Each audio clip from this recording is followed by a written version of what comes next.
Welcome back, everyone, to Terror and Urban Myths. I'm so glad you could join us again for another unsettling story. Before we begin, a quick reminder to hit that subscribe button and give this episode a like if you enjoy these kinds of stories. Always a pleasure to dig into these strange and sometimes disturbing tales. Tonight, we're diving into a story that'll really make you think twice about who you interact with online. It's about a young woman who moved to Los Angeles for law school and had a very unsettling encounter with someone claiming to be her half-sister. A case that really highlights how vulnerable we all are in the digital age, especially when it comes to something as personal as family. Exactly. So this woman knew she had a half-sister living in the city, but her family always seemed to avoid talking about her. It was almost like a taboo subject.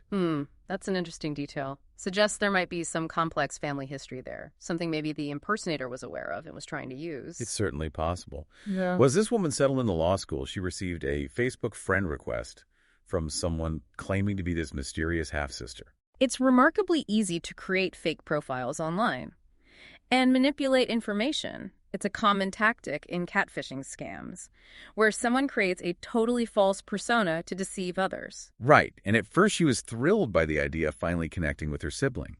The profile seemed legitimate, with photos and mutual friends. It was hard to doubt its authenticity. That's the really insidious thing about these scams. They prey on our desires and vulnerabilities, making us much more susceptible to deception. In this case, the longing for a family connection could have easily clouded her judgment. Absolutely. And things seemed to be going well until the supposed half-sister invited her to a dinner party at a local park. Now, this is where things take a bit of a turn. Inviting someone to a public and potentially isolated location, especially at night, that's a classic red flag in these types of situations. It could be a way for the impersonator to gain control. That's a good point. At first, though, her hesitation wasn't really about safety. She was more worried about the emotional side of meeting her sister for the first time in a group setting. It's a big moment, and she wasn't sure how she'd react. Understandable. Meeting a sibling you've never met before can be a lot to process.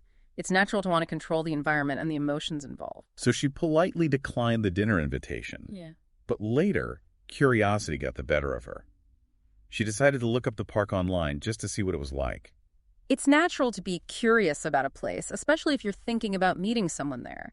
But this seemingly innocent act of research uncovered a pretty disturbing reality. Exactly. Turns out the park had a really bad reputation.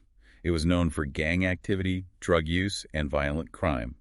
Definitely not the kind of place you'd want to be at night, let alone for a dinner party. Wow, that discovery must have been incredibly unsettling. It raises serious questions about the intentions of the person behind the Facebook profile. Was this a poorly planned attempt at catfishing, or was there something more sinister going on? It's a chilling thought. This harmless online interaction suddenly takes on a much darker meaning. And here's where it gets even more interesting. A while later, she actually met her real half-sister, but through a completely different circumstance. That must have been quite a coincidence. How did that happen? Well, it turns out a mutual friend from college knew both of them. They arranged a casual meeting at the friend's house, and the sisters finally connected. What a relief that must have been to finally meet her real sister and put all those doubts to rest. But I imagine it also brought a wave of new anxieties knowing that someone had been impersonating her sister online and trying to lure her into a dangerous situation. It did. And when she told her half-sister about the Facebook incident, it was confirmed that the profile was completely fake. Her sister hadn't used Facebook since high school. So that confirms the deception, but it also opens up a whole new set of questions. Who was behind this elaborate scheme, and what were they really after? The real sister also mentioned that this wasn't even the first time she'd been impersonated online. Someone had used her name and photos in a concert ticket scam a while back. That's a significant detail. Suggests a pattern of behavior, a deliberate targeting of the sister for potentially malicious purposes. The concert ticket scam could have been a way to test the waters, to see how easily her identity could be exploited. That's a disturbing thought. Makes you wonder what the impersonator had planned if she'd actually gone to that park. Indeed. The potential danger is palpable. It's a stark reminder that online interactions can have very real-world consequences. And that's something we'll be exploring further as we continue this discussion. We'll delve into the psychology of online impersonation, why people do it, and what you can do to protect yourself. It's vital information for anyone navigating the digital world. We'll be right back. And before we go, don't forget to subscribe to Terror and Urban Myths, and give this episode a like if you're finding it as chilling as we are. We appreciate your support. Really unsettling how easily someone can just create a fake identity online and, manipulate others. Yeah, it's a stark reminder that we need to be careful about who we trust online and what information we share. The fact that this impersonator used the sister's identity, not just for the Facebook profile, but for a previous scam as well, really shows just how dangerous this can be.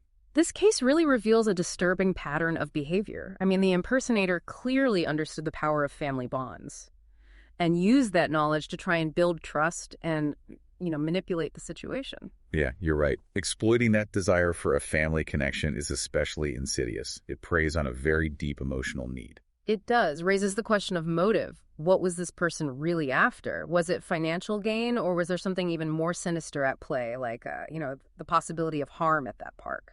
I mean, we can only speculate, but the choice of location, a known dangerous area, is definitely concerning. It seems to suggest a level of premeditation that goes beyond just simple catfishing. Right. It's possible they intended to cause physical or emotional harm, or maybe they were just seeking some sense of power and control, deriving pleasure from manipulating someone vulnerable. These are all really disturbing possibilities. It's like something out of a psychological thriller. It is. It highlights the psychological complexities of online impersonation. It's not always about identity theft. There can be a whole range of motivations, from financial gain to emotional manipulation to even a desire to inflict harm. Right, and the emotional impact on the victim can be profound. To be deceived by someone pretending to be family, I mean, that can be incredibly traumatic. Absolutely. It violates trust at a very deep level, leaving the victim feeling betrayed and vulnerable. So this story really emphasizes the importance of online safety. What steps can we take to protect ourselves from falling victim to these kinds of schemes? Well, it's crucial to be vigilant. Pay close attention to any inconsistencies in online profiles, especially ones claiming to be people you know. Do their posts and interactions seem genuine? Do they have a history of online activity that matches what you know about them? That's a good point. We often accept friend requests without really thinking about it too much, especially if it seems to be someone we might know. Yeah. And be cautious of anyone who asks for personal information or money too early in an online relationship. That's always a big red flag. Legitimate friends and family wouldn't pressure you for that kind of stuff right away. Okay. What about in those cases where the impersonation seems very convincing? Like in this story where the profile had photos and mutual friends. Are there any extra steps we can take to verify someone's identity online? There are a few things you can try. You can do a reverse image search of their profile picture to see if it pops up anywhere else. You could also reach out to those mutual friends through a different channel, just to make sure they actually know the person. Those are some really helpful tips. And I think it's important to remember that our gut feeling can often be our best guide. If something just feels off about an online interaction, don't ignore that. Exactly. Trust your gut. Better to be safe than sorry. This conversation has been really insightful, but it also brings up a lot of questions about what to do if you think you're being targeted by an online impersonator. What specific steps can you take to protect yourself and report these incidents? Well, that's a great question, and something we'll definitely discuss after a quick break. We've been talking about this unsettling story of the woman targeted by someone pretending to be her half-sister, and really the bigger issue of online impersonation in general. It's clear these scams can be really sophisticated and emotionally damaging. So what can someone do if they think they're being targeted? Well, it's important to act quickly and decisively. First things first, document everything. Save any messages, emails, or screenshots of any interactions you've had with this suspected impersonator. This evidence will be really valuable if you need to report it to the authorities. Okay, that makes sense. Having a record of the communication can help show that there's a pattern of deception. Yeah. What about actually reporting the incident? Where do you even begin with that? Start by reporting the fake profile or account to whatever platform it's on. Most social media sites and other platforms have specific ways you can report impersonation or fraudulent activity. So those report buttons we see all the time, they actually work. Oh, absolutely. The response time can vary, but these platforms generally take impersonation pretty seriously. If you give them detailed information about the fake account, it can help them investigate and take action. Things like suspending or deleting the account. Okay, that's good to know. But what if the impersonation goes beyond just an online profile? Like in the story we talked about where they tried to lure her to a dangerous location. Well, in any situation where you feel threatened or believe you're in immediate danger, Contact your local law enforcement agency right away. Explain what's happening and provide any evidence you have. They can assess the situation and advise you on the best course of action. Right. It's a good reminder that online threats can have real-world consequences, and we need to treat them seriously. Exactly. And even if you don't feel like you're in immediate danger, but you still think you're a victim of impersonation or some kind of scam, it's still a good idea to report it to the police. They might be able to connect your case to other similar incidents, which could help build a bigger picture and lead to catching the person responsible. So basically, reporting these incidents, no matter how small they seem, can really make a difference in fighting online impersonation. Exactly. The more information law enforcement has, the better equipped they are to investigate these crimes and potentially stop others from becoming victims. Well, this has been a really eye-opening conversation. It's a stark reminder that we all need to be careful about our online interactions and take steps to protect ourselves from anyone who might be trying to take advantage of us. Couldn't agree more. And remember, if something just doesn't feel right about an online interaction, trust your gut. Don't be afraid to ask questions, verify information, or even just end the conversation if you're feeling suspicious. Well said.